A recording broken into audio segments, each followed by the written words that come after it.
manyoro, wachni okinyi manyoro. Johala mana e chiro matoi, mano mantiere buo Nairobi kar kae, ne ochiewo gi buok. Ahinya ka ne giyudo kanyo ni masira mar mach ne omuoch kendo ne owang'o mwandu ma nengo gi poko yangore nyaka sani. Kae wacho kanyo ni bende gino mande diponi okelo mach makamano bende poko ng'e. Kinyi makawuono wadane wanona ne kidwa penji ni johala no kale midhiero machalo nade. Wan kod gi studio kinyi makawuono kata kamano bendo da winjo sigana no mano los kacha kod Judith Omondi mondo mi waranga ne kinyi makawuono ni gin gik magi ma samoro sebedo kacha ka otimore odiochieng' no manyoro. Antiere kae kod welo ma bende wan godo kinyi makawuono studio mara ma Nairobi kar kae. Ka antiere kae kod jaohala Okoth Ong'ayo kachiel koda ka Pamela Ogola maduto gin johala e chiro no matoi. Arwakini machiegni Pamela Ogola studio waro kinyi makawuono. Erokamano maduong', ago erokamano maduong' ahinya. Ka antiere e radio Ramogi mar TV. Korine TV.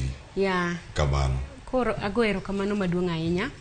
But watimo mos makende ne jotoi kanyakla kod anawuon mosewito mwandu maduong' mosewang'e itoi. Erokamano. Ng'ina maduogo monimiwa mathoth bende ni obedo nade mano odiochieng' manyoro kane uchiewo to yudo mach makamano. Okoth Ong'ayo machiegni. Erokamano Cleophas. Ago erokamano ne Ramogi TV kuom gwelowa kae kaka johala matoi manyo yudo lal e masira mar mach manyoro wang'o chiro maduong' matoi. Erokamano. Aya, wantiere kar ka koro ang'ene ang'o yudo thuolo matwa to sano jane sigana malos kacha kod Judith Omondi. Kar saa 7 e chuny otieno ma piny orugodo kawuono. Mach ne omuoch chiro matoi manie kar chung' od bura ma Kibra e kaunti ma Nairobi. Ji ne ochiwo mar temo kar nyalogi mar neno ni majni mapoko yangi ne en ang'o madine kel orumo. E wang'o nyango ne oyudo ka mach oselandore e chiro no tema owang'o mwandu ma jakom mar chiro no yango ni hao bilion 1. Koa e chiemo, lewni, ute ne orumbore piny ka johala odong' kod choko mabende kitgi ne olokore nikech mach maduong' no. Johala odong' kod ywak ka gikoni okeno kang' mokwongo ma chiro no wang' ka ogiyie kendo kuom piny owacho kod arita makare magikoni gimiyo johala mar chiro no.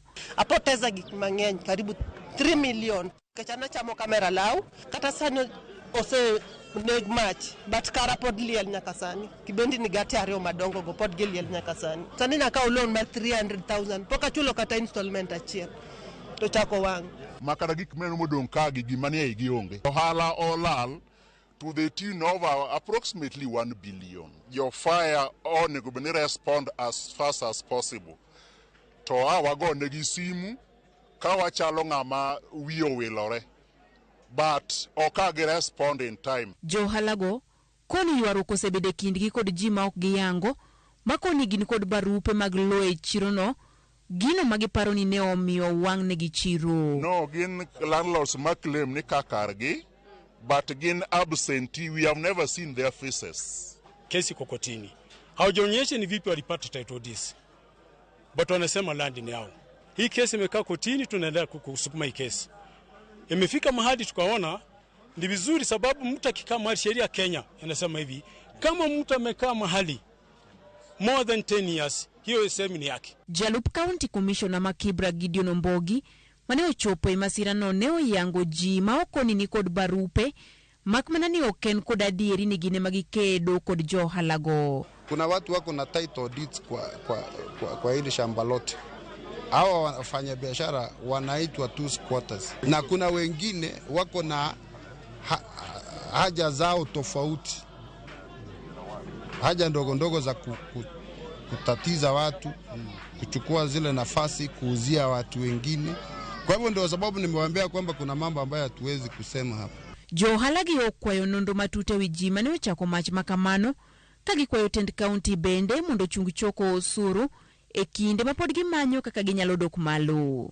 Dongin gi polise mondo chunguza nwa macho chakore kanye to ng'ama en wuon kama macho chakore no to Masai marito kanyo no en ng'a to en kanyo sama mach chakore. But wakwayo ni county government owewa kik wachulo osuru magijuogo wa Tuesday kod Friday nyaka wachieng' moro wayud kaka wanyalo chung' gi tiendwa ki ohala. Ok en okang' mokwongo ma chiro Matoi wang'.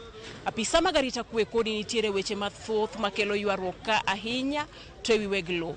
Mak mana ni gitimo singo ni okang' ni eki gichano timo nonro mar yango ni to gin jomage ma osebedo ka wang'o chiro ni Matoi. Judith Omondi, Ramogi TV, Nairobi.